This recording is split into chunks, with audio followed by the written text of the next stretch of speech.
বন্ধুরা, আজকে মায়ের সাথে অনেক মজা করলাম। আজকে মা আমাকে শিখিয়ে দিল। মা কাজ করতে পারে, আমি পারি না। কাজ শিখতে গিয়ে পানি পড়ে গেল। তাহলে বুঝতে তো পারছো কি মারাত্মক কাজ করেছি। বন্ধুরা, গল্পটি ভালো লাগলে চ্যানেলটি সাবস্ক্রাইব করবা এবং পাশে থাকা বেল আইকনটি প্রেস করে দিবা। চলো কথা না বাড়িয়ে গল্পটা শুরু করি। মা, এই মেয়ে বাড়িতে কেন? তুমি তো বলেছিলে এই মেয়ে এখানে থাকে না। তুমি কি আমাকে মিথ্যে বলে এ বাড়িতে নিয়ে আসছো? যদি এরকম হয়ে থাকে তাহলে আমি আজকের নেক্সট ফ্লাইটেই কানাডায় ব্যাক করবা। রিহান কথাটা বলে ওর মায়ের দিকে তাকিয়ে আছে উত্তরের আশায়। মেহের এ বাড়িতে এসেছিল নিহানের অনুরোধে, কিন্তু এখানে এসে যে এরকম পরিস্থিতিতে পড়বে ভাবতেই পারেনি। তাও আবার নিজের স্বামী তাকে এই কথা বলেছে। অবশ্য এই সম্পর্কের কোনো গুরুত্বই নেই রিহানের কাছে। তাই তো বিয়ের 5 বছর পর ও তাকে অপমান করতে ভুলছে না। 6 বছর আগে রিহানের সাথে মেহেরের বিয়ে হয়েছে 5 বছর আগে। এই বিয়েতে মেহের কিংবা রিহান কেউই রাজি ছিল না। মেহেরের যখন 18 বছর বয়স তখন রিহান এর সাথে তার বিয়ে হয়। তখন রিহানের বয়স ছিল 9 বছর। মেহেরের যখন 18 বছর বয়স তখন একটা অ্যাক্সিডেন্টে মেহেরের বাবা মা মারা যায়। একমাত্র মেয়ে হওয়ায় আর কোনো ভাই বোন ছিল না মেহেরের। মেহেরের বাবা মা পালিয়ে বিয়ে করার কারণে মেহেরের বাবা মায়ের মৃত্যুর পর ওর বাবার ফ্যামিলি বা ওর মায়ের ফ্যামিলির কেউ রাজি ছিল না ওর দায়িত্ব নিতে। রিহানরা প্রতিবেশী ছিল মেহেরদের। মেহেরকে রিহানের দাদি খুবই আদর করত, তাই পরবর্তীতে রিহান এর দাদি ওর দায়িত্ব নেয়। আর তার 1 বছর পর যখন রিহানের দাদি শয্যাশায়ী হলেন তখন তিনি শেষ ইচ্ছে আবদার করেন মেহেরের সাথে রিহান এর বিয়ে দিতে চান। তখন রিহান এর মা মেহেরের সাথে রিহান এর বিয়ে দিতে অস্বীকৃতি জানায়। কিন্তু রিহানের বাবা তার মায়ের শেষ ইচ্ছে পূরণ করতে রিহানের সাথে মেহেরের জোরপূর্বক বিবাহ সম্পন্ন করেন। বিয়ে হবার কিছুক্ষণ পরে তিনি শেষ নিঃশ্বাস ত্যাগ করেন। রিহান এই বিয়েটা কিছুতেই মেনে নিতে পারছিল না, তাই তার কিছুদিন পর কানাডায় চলে যায় পড়ালেখার কথা বলে। আর তখন থেকে রিহান এর মায়ের চোখের কাঁটা হয়ে ওঠে মেহের। উঠতে বসতে মেহেরকে কথা শোনাত রিহানের মা। মেহের সবসময় চুপচাপ শুনত, কখনো প্রত্যুত্তরে কিছু বলত না। মেহের অল্প বয়সেই খুব ম্যাচিউর হয়ে গিয়েছিল। রিহান এর মা যখন ওকে কথা শোনাত তখন ও ভাবত ঠিকই তো বলেছে, ওর জন্যই রিহান এ বাড়ি ছেড়ে চলে গেছে। এভাবেই মেহের রিহানদের বাড়িতে থেকেই এসএসসি পরীক্ষা দিয়েছে। ওর যত খরচ হতো ও সব টিউশন করে করত। এই বাড়ি থেকে 1 টাকাও নেয়নি গত 1 বছর, বাকিটা ওর বাবার রেখে যাওয়া টাকা দিয়েই করত। এসএসসিতে গোল্ডেন পেয়ে পাশ করেছে ও। আর মেহেরকে রিহান এর মা দেখতে না পারলেও রিহান এর বাবা আর ওর ছোট ভাই নিহান ওকে অনেক স্নেহ করত। মেহের এর বেস্ট ফ্রেন্ড হল রিহানের ছোট ভাই নিহান। এসএসসি কমপ্লিট হওয়ার পর মেহের হোস্টেলে চলে গিয়েছে। এতে অবশ্য রিহানের মা খুশিই হয়েছেন। নিহান আর ওর বাবা বাধা দিতে গিয়েও ওর মায়ের কারণে ওকে আটকাতে পারেনি। নিহান আর মেহের একসাথে স্কুল কলেজে পড়ার কারণে ওদের বন্ধুত্ব অনেক গভীর। নিহান আর মেহের দুজনেই দুজনকে নিজের ভাই আর বোন মনে করে। মেহের সবার সামনে ম্যাচিউর থাকলেও একমাত্র নিহান এর কাছে তার বাচ্চামো সব আবদার থাকে। আজ মেহের আর নিহানের রেজাল্ট প্রকাশের দিন। তাই ওর চেহারার মধ্যে কিছুটা দুশ্চিন্তার ছাপ ফুটে উঠেছে। কিন্তু তাকে এই সময়ে সাপোর্ট করার মতো কেউ নেই, কারণ ও একজন এতিম। আর এজন্যই নিজের রেজাল্ট নিয়ে ভয় পাচ্ছে, কারণ ওর রেজাল্টের মাধ্যমেই ওর ক্যারিয়ার ডিপেন্ড করে আছে। মেহের কারো বোঝা হয়ে থাকতে চায় না, নিজে কিছু করতে চায়। তাই নিহান মেহেরের মন ভালো করার জন্য জোর করে তাদের বাড়িতে নিয়ে এসেছিল। কিন্তু নিহান জানত না আজকে রিহান আসবে। যদি জানত কখনো মেহেরকে নিয়ে আসত না। থাপ্পড়ের শব্দ পেয়ে মেহের বাস্তবে ফিরে আসে। আসলে মেহেরকে থাপ্পড় দিয়েছে নিহানের মা। অমনোযোগী হওয়ায় টাল সামলাতে না পেরে দেয়ালের সাথে ধাক্কা খেয়ে ফ্লোরে পড়ে যায়। নিহানের মা, এই মেয়ে এই বাড়িতে আবার এসেছিস কেন? যেই শুনেছিস আমার ছেলে বাড়িতে এসেছে তাই তুই ও এই বাড়িতে চলে এসেছিস? বেহায়া মেয়ে কোথাকার! আমি তো ভেবেছিলাম আর জীবনেও তোর চেহারা আমাকে দেখতে হবে না। আমার ছেলেটা আসতে না আসতেই নিজের অপয়া মুখটা আমার ছেলেকে দেখিয়ে দিলি। মেহের ফ্লোর থেকে মাথা তোলে একবার নিহানের দিকে তাকিয়ে থেকে ওর মাকে বলল, আন্টি, আমি জানতাম না উনি আসবেন, জানলে কখনোই এখানে আসতাম না। তারপর নিহানের দিকে তাকিয়ে বলল, আমি এখন যাচ্ছি। আর কিছু না বলেই মেহের বাড়ি থেকে বেরিয়ে গেল। সেদিকে তাকিয়ে রিহানের মা বলল, আপদ বিদায় হল। নিহান এতক্ষণ স্তব্ধ হয়ে তাকিয়েছিল। মেহেরকে চলে যেতে দেখে মেহের এর পিছু পিছু যেতে নিলে ওর মা ওর হাত ধরে আটকে দেয়। নিহান ওর মায়ের দিকে তাকিয়ে বলল, মা, আমার হাতটা ছাড়া। এখন যদি আমাকে যেতে না দাও তাহলে আজকেই এ বাড়িতে আমার শেষ দিন। নিহারের মা আর কিছু না বলে হাত ছেড়ে দিলেন। কারণ নিহান শান্ত স্বভাবের হলেও একবার রেগে গেলে মেহের ছাড়া আর কেউ ওকে শান্ত করতে পারে না। নিহান দৌড়ে বাড়ির বাহিরে চলে গেল। কিন্তু ওখানে মেহেরকে না পেয়ে কিঞ্চিত আশাহত হল। দেরি না করে মেহেরের হোস্টেলের দিকে এগিয়ে গেল। কারণ ও ভালো করেই জানে আজকে মেহের ঠিক কতটা কষ্ট পেয়েছে। এতক্ষণ রিহান চুপচাপ এক কোণায় দাঁড়িয়ে সব দেখেছে। কিন্তু সে ঘুণাক্ষরে ও ভাবেনি ওর মা মেহেরের গায়ে হাত তুলবে। এখন রিহান আফসোস করছে, ও যদি মাকে এই কথা না বলতো তাহলে মেয়েটা সবার সামনে চড় খেত না। কিন্তু কেন যেনা মেয়েটাকে মার খেতে দেখে ওর মন খারাপ লাগছে। তারপর আবার ভাবছে, ওই মেয়ের কারণে নিহান আমার সাথে কথা বলে না। নিশ্চয়ই মেয়েটা আমার নামে আমার ভাইকে উল্টাপাল্টা কিছু বুঝিয়েছে। তা না হলে যে নিহান আমাকে ছাড়া কিছু বুঝত না। সে আমার সাথে প্রায় 4 বছর ধরে কথা বলে না, সেটা কিভাবে সম্ভব? ঠিক হয়েছে, মা ওই মেয়েকে মেরেছে। কিন্তু আমার কষ্ট কেন হচ্ছে ওই মেয়েকে দেখে। মনটাও আজকাল আমার কথা শুনতে চায় না। নিজের মনে বিড়বিড় করতে করতে রুমে চলে গেল।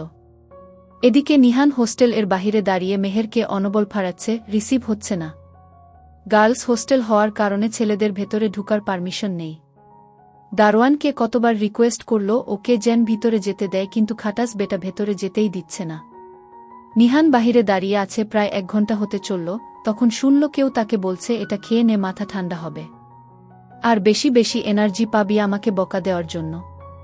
নিহান কিছু না বলে মুখ ফুলিয়ে দাঁড়িয়ে থাকল। মেহের কান ধরে নিহানকে সরি বলল, কিন্তু নিহান কোনো রিয়েকশনই করেনি। মেহের ভাবছে কিভাবে নিহান এর রাগ ভাঙ্গাবে। তখন রাস্তার অপর পাশে দেখল একটা মেয়ে ফুল বিক্রি করছে, তাই নিহানের জন্য ফুল নেওয়ার জন্য অপর পাশে গেল। নিহান এতক্ষণ পাশ ফিরে দাঁড়িয়েছিল। মেহেরের কোনো রেসপন্স না পেয়ে সামনে তাকিয়ে দেখল সামনে অনেক মানুষ ভিড় করে আছে।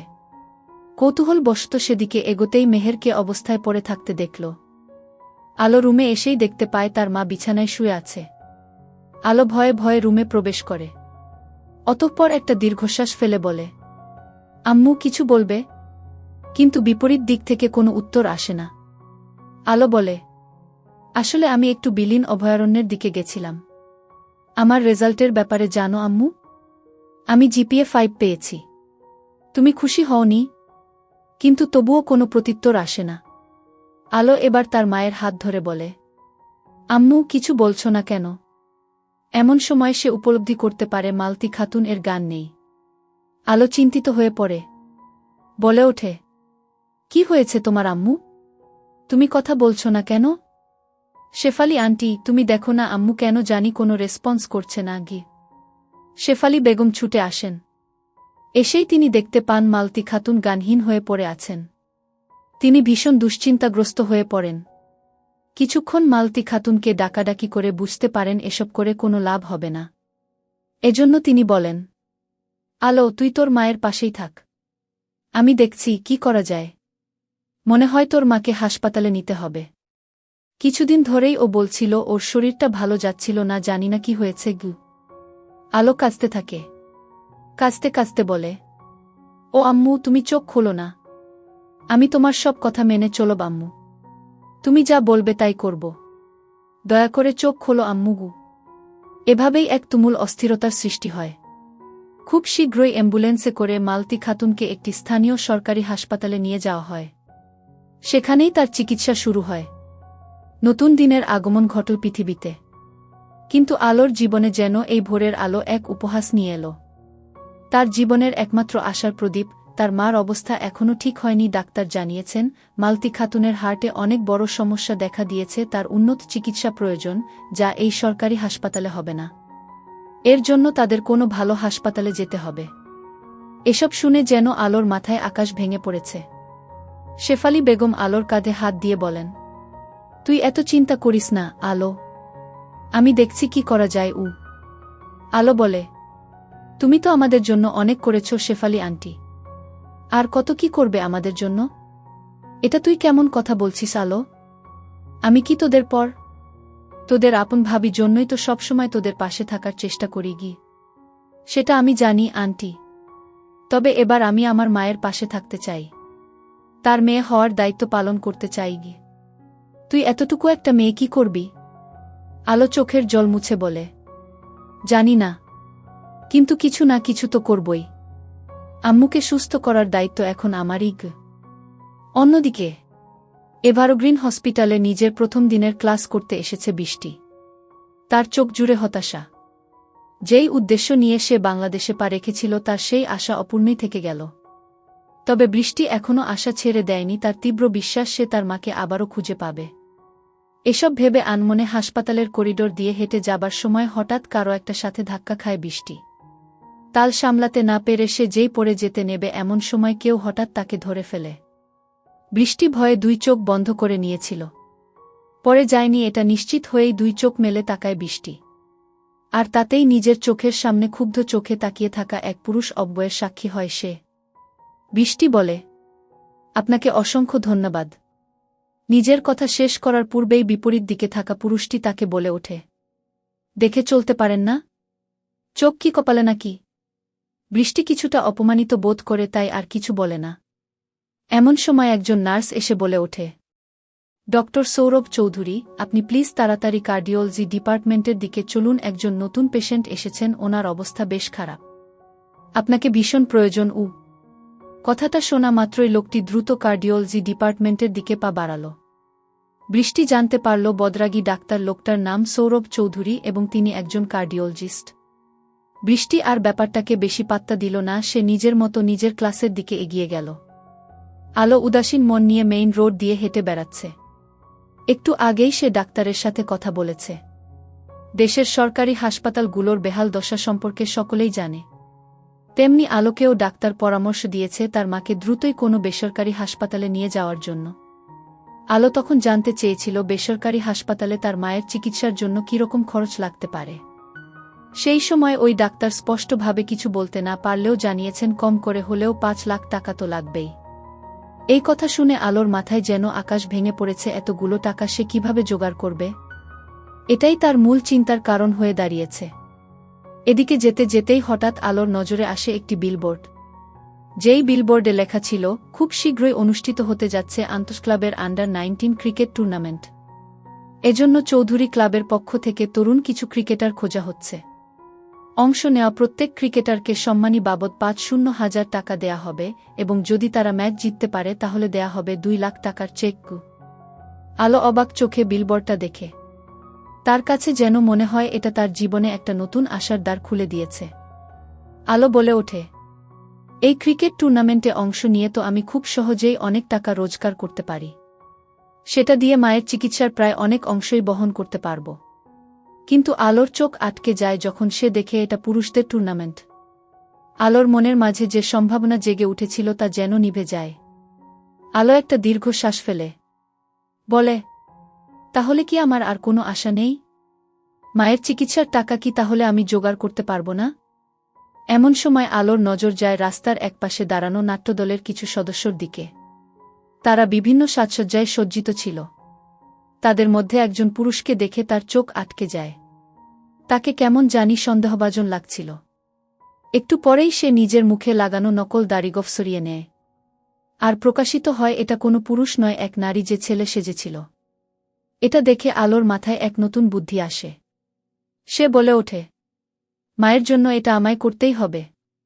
চৌধুরী ক্লাবের হয়ে ক্রিকেট লিগে অংশ নেয়ার জন্য যুবকদের বড় একটা লাইন লেগে আছে, সেখানে তারা সবাই একটা করে ফর্ম তুলছে।